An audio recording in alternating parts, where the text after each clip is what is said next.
Guys, this is Mehedi Toofan and welcome to my mini blog. আজকের ব্লগটি অনেক interesting হতে যাচ্ছে কজ আমি অনি ভাইয়ের সাথে দেখা করতে যাচ্ছি, বাংলাদেশের ফাইনেস্ট গিটারিস্ট। সো আমার সাথে থাকুন আর ব্লগটি উপভোগ করুন। And I was so into practicing the guitar and making that album Chena Jogo. Guys, greeting সেশনে সবাই অনেক মজার মজার প্রশ্ন করতেছিল আর উনি অনেক মজার ছলে উত্তর দিচ্ছিল। তার কথাগুলো শুনতে ভালোই লাগতেছিল। I don't earn money doing music. I'm not a millionaire. I didn't come with a Ferrari or a Lamborghini, right? I come from a middle class family. It's a normal family in Dhaka, and you can imagine, right? I still remember, like back in the days, even tuition fees for NSC was way too much. I don't know how much you guys pay now. Still high. Still high. Yeah. So life was hard. I had lots of pressures coming from my family, but I had to choose what I want to do. I had to make a lot of sacrifices that you guys need to make as well in order to go for what you want to do, right? So I had to make a lot of sacrifices, and one of them was education, obviously. But luckily, I finished it later. So guys, উনি আসার পর কিছুক্ষণ greetings session চলতেছিল। দেন তারপর সবাই অটোগ্রাফের জন্য মরিয়া হয়ে যাচ্ছিল। যাদের গিটার আছে, যারা গিটার এনেছিল অটোগ্রাফ নেওয়ার জন্য, তারা গিটারের অটোগ্রাফ নিচ্ছিল, আবার অনেকে খাতা এবং ডায়েরিতে নিচ্ছিল। সো আমি অটোগ্রাফ নিয়ে নিলাম। আর আসলেই ওনার মতো এত ফাইনেস্ট গিটারিস্ট, ওনার অটোগ্রাফ না নিয়ে থাকা যায় বলুন? গাইস, এই যে ভদ্র মহিলাকে দেখছেন, উনি হচ্ছেন অনি হাসান ভাইয়ের ওয়াইফ। সে এতটা হাম্বল ছিল, উনি যে ফরেনার তা আমাদের মনেই হয় নাই। উনি এতটা মিশুক ছিল। অনি হাসান ভাই স্টেজে অনেক বিজি ছিল, সেখানে সবাই অটোগ্রাফ ছবি তুলতেছিল, আর কিছু কিছু পাবলিক তা পারতেছিল না আর ওনার সাথে ছবি তুলতেছিল। গাইস, এই যে ছেলেটিকে দেখছেন, সে এবং তার দুটো কাজিন সাজ্জাদ ও আনিফা, তারা ছোটবেলা থেকেই অনি হাসানের কনসার্টগুলো দেখতো আর তারা সেগুলো কপি করার চেষ্টা করতো। অনি হাসানের বড় বড় চুলের মতো করে তারা নিজেদের চুল লাগায়, দেন প্লাস্টিকের গিটার নিয়ে তারা অনেক ফান করতো, এভাবে নাচানাচি করতো। আসলে ওরা ছোটবেলা থেকেই ওনার অনেক বড় ফ্যান ছিল। ওদের জন্য রেকর্ড করে নিয়ে যাবো, ওরা জানে আমি এইখানে আসছি, and they were waiting for listening something যে আমি আপনাকে দেখি কিছু হয়েছে। ওদের জন্য কিছু বলেন। একজনের নাম সাজ্জাদ, একজনের নাম আনিফা। আমি ভিডিও করে নিয়ে Sajjad and Anif. Sajjad and Anifa, please. Anifa. Yes. Well, Sajjad and Anifa, this is me, Oni Hassan, and I love you guys.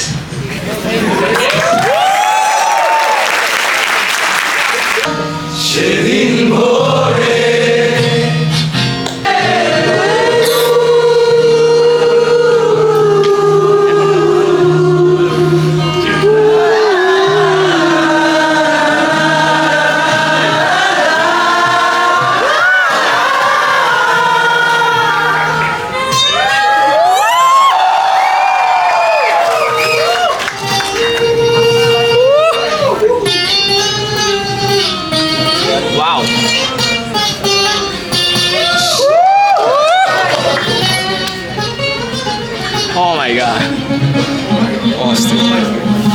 Oh no.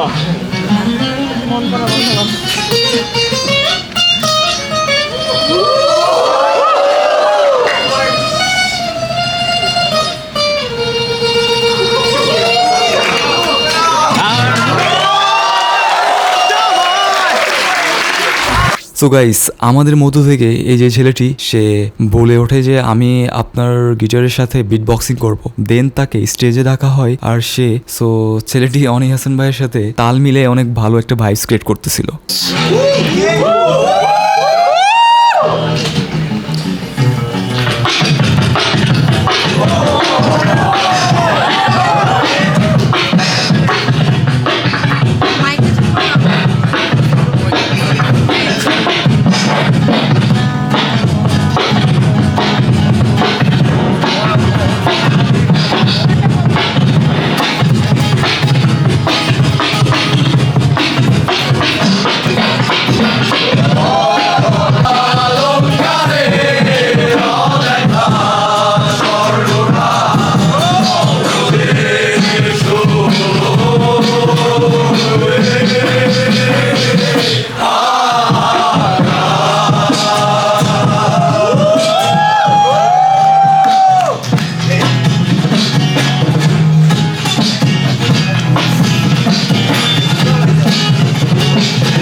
যেতে চাইলে যাও চলে যাও, তবু কেন এ কান্না? জানি ভালো থাকতে, শুধু বলো না ভুলতে। চাই না বাঁচার উপদেশ, দিন এমনই কাটবে খেয়ালের ভারে। তোমাকে মনে পড়বে যখনই জ্যোৎস্না আসে। তোমাকে মনে পড়বে যখনই আকাশ ভেঙে বর্ষাকালে।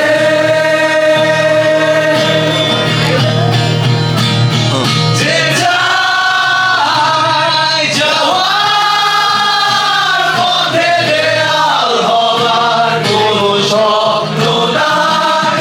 যতই কাঁদাও আমায়, চলি একা পথে।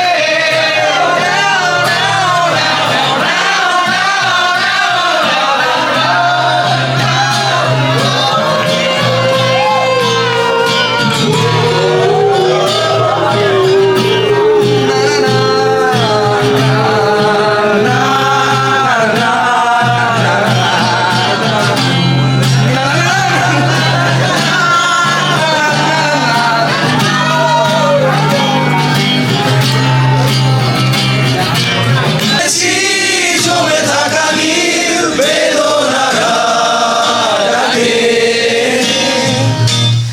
এই শহরে। ইটের পাহাড়ে ছিল না কেউ যে দেওয়ার প্রেরণা। যন্ত্রে বাঁধা মন ছিল ক্লান্ত অসহায়। ঘর থেকে আসুক প্রিয়মান দুঃখের ছায়া। যন্ত্রে বাঁধা মন ছিল ক্লান্ত অসহায়। ঘর থেকে আসুক প্রিয়মান দুঃখের ছায়া। আর নয় সময় উদ্দেশ্যহীন মিছিলে, তুমি সেই পূর্ণতা আমার অনুভবে।